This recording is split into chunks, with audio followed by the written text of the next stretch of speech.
According to automotive engineers, for every 10% reduction in vehicle weight, there is a 5 to 7% reduction in fuel consumption. Since the 1990s, vehicle weight has steadily increased due to airbags, structural components, and convenience features like heated seats. This fattening in some areas forced suspension components to go on a diet of aluminum. This can even be seen on vehicles like the Ford F-150 and Ram 1500, as well as sports cars and compacts.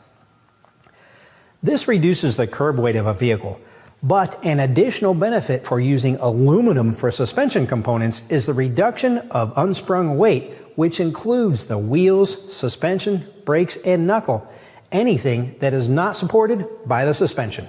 By reducing the weight attached to the suspension mounting points, handling will improve while allowing a more comfortable ride with lower spring rates and less aggressive dampener valving. But this is not an easy job for these components because they have to control body movement and the forces generated by hitting potholes and other road irregularities. The loss of unsprung mass might seem insignificant, but to an engineer, it means a lot. Aluminum is pound for pound stronger than steel or cast iron. But aluminum reacts differently from iron or steel under extreme impacts.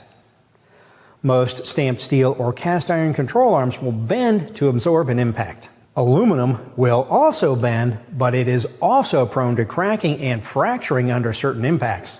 OEMs might engineer sections of an aluminum control arm to bend in specific areas that are less likely to fracture, preventing catastrophic suspension failure. When inspecting an aluminum control arm or suspension link, any cracking means it must be replaced. Many of today's control arms have integrated and sealed ball joints.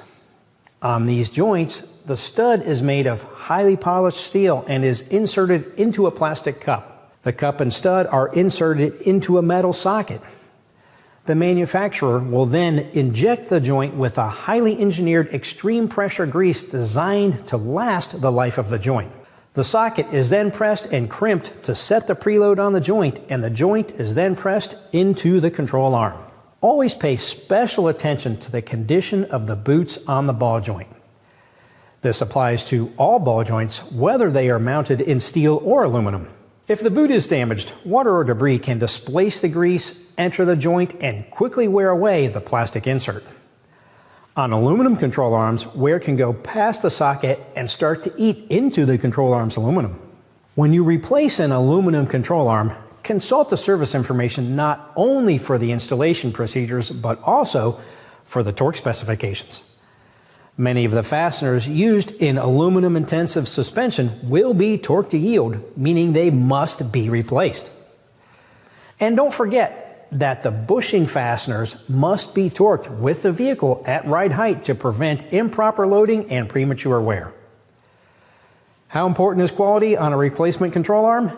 Everything from the grease in the joint to the casting of the arm is precisely engineered by the OEMs and manufactured with a sophisticated process. A replacement should reflect the same quality.